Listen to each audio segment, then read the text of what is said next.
About God, I get emotional. I just get emotional talking about God. When I'm with somebody who really, truly loves God on the level that I love Him and understand Him on the level that I love Him, I feel that way about Him. So, you know, most times we could talk about God and you could vibe with someone when they're really not there.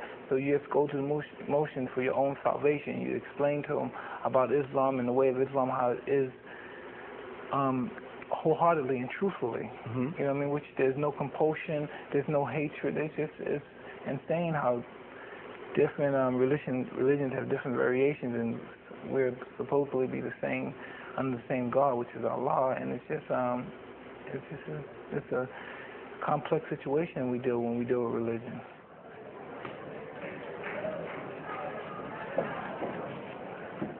His salvation, His understanding, He's enlightened me. You know what I mean? Before I became a Muslim, I've known Muslims all my life. You know what I mean? But I never had any inclination of becoming a Muslim because I didn't think their conduct was, I thought it was all hypocritical.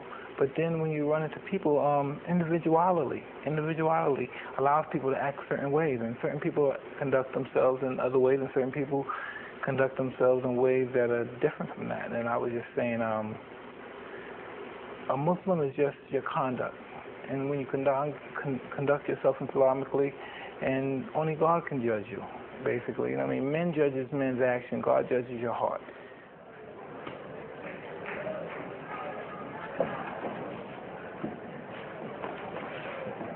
I like to believe so. I like to believe I'm a better individual now. You know what I mean? Every now and then I go off the handle and I may curse someone out or be upset. But you know, I keep my salvation with Allah. I try to get on my prayers, and I should pray more than I do. And instead of I should pray like probably 3 to 4 times, I should pray the whole 5 times. And I just try. You know what I mean? See, you know, it's interesting, Mike. You've become conservative over the years. I heard you talking about welfare is a bad thing. Private schools may be a good thing. You know, you're concerned about the welfare of your kids. You're concerned about violence. Not that that's a conservative posture, but you've become, in your older age, 31, soon to be, you've become a guy who's become a fairly suspicious and suspect person about the world around you. You know, you have to, because you know, when you think about when people say, well, I want my kids to grow up like me, we're lucky. I'm lucky. My son may not be lucky to survive what I survived. My daughter may not be lucky to survive. I don't want them to be some radical nuts. You know, I don't want them to say, well, we're going to fight for this cause. I want them to say yes, sir, no, sir, and just go to school. And I know people say, you weren't like that, but you weren't like that. I know, but they may not be lucky and be out there in the streets hustling. You know, I'm just so happy that they're in the situation financially, and they got a good, they got a father that cares about them, and they got a mother who's bright and intelligent and knows all the proper way of taking care of children. And what did I have? I had a mother who was alcoholic, and I had a father who was a pimp, a hustler in the streets. You know what I mean? I don't know if that's going to make them a better person than I am, but hopefully from their situation they get a better life than I had. You used to tell me your dream was to be the champ and to be the greatest champ. Well, I'm talking about big dreams, like after fighting's over, the hell with the world. It's to live your life, raise your kids. I don't got no big dreams like I'm going to do this and I'm going to do this and I'm going to be somebody important and outraged.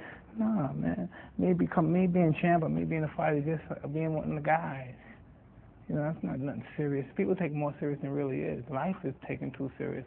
Life is sometimes, over-exaggerated, I think, sometimes.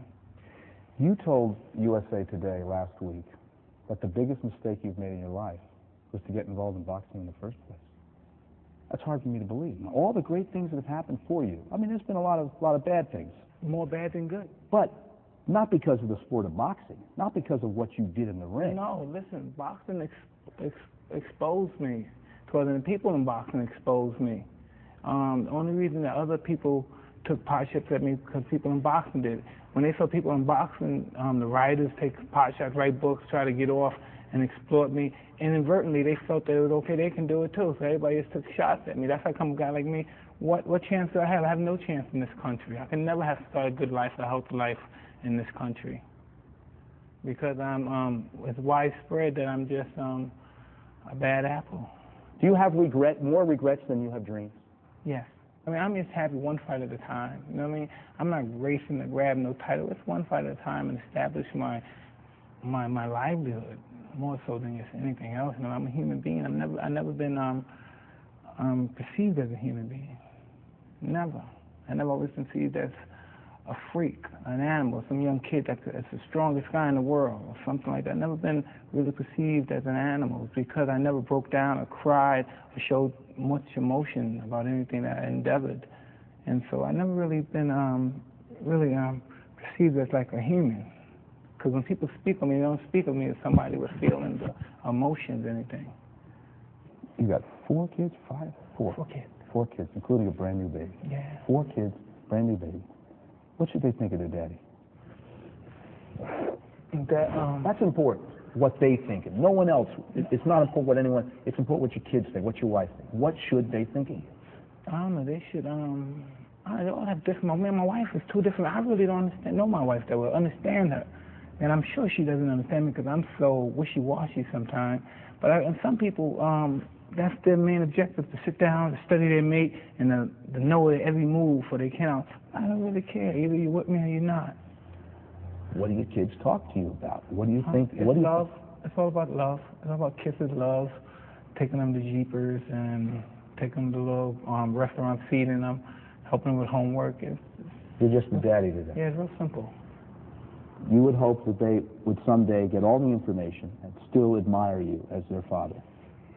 Because I don't know about all that stuff, if they're going to admire me or anything. But I know they're going to have the chance to be a good person. They're going to have all the opportunities. You know what I mean? So they're going to make a choice whether they're going to be a bum or a good person. They're going to have the resources. You don't feel you're in financial straits. You don't feel like... Me? That's my biggest problem. I got too much money. I get to it comes too quick. That's my biggest problem. I wish I had money problems. Like, well, we hear all these rumors, he's got to fight because he needs the $50 million, and that the government's got $30 million on the houses. Listen, can I tell you something? How much?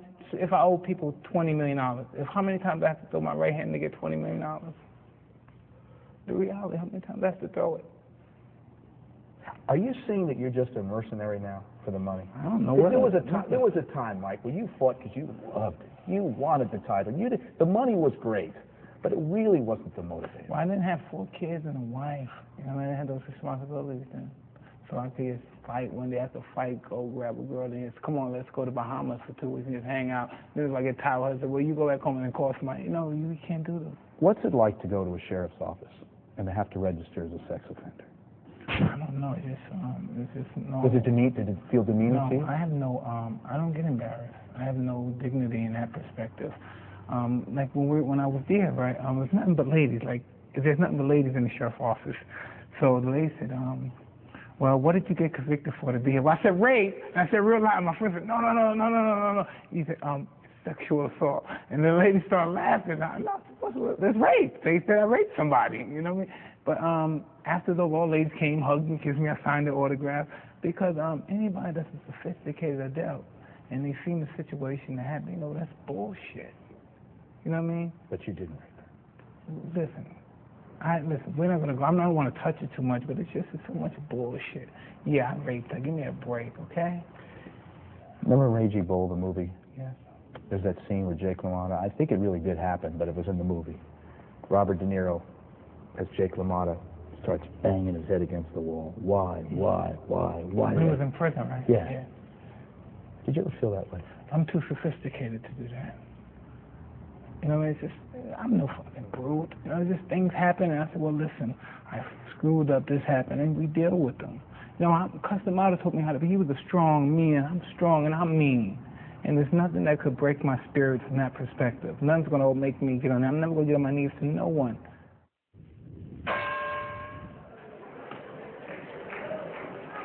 I was around 9 years old, and I was in a reform school in the Bronx. It's located in the Bronx, and it's called Spofford. And one day we went there and we saw a movie, and the movie was the greatest. I believe it was 77, 76, the movie appeared. And after the movie played, Muhammad Ali walked in, and I was just flabbergasted just to look at the champ. It was just, and after that day I said, wow, I'm going to be just like this man. You know what I mean? And I don't know, it's just, he just gave me inspiration to accomplish something, to have a goal. He just gave me a goal, and just to just label him as a boxer is just as a disjustice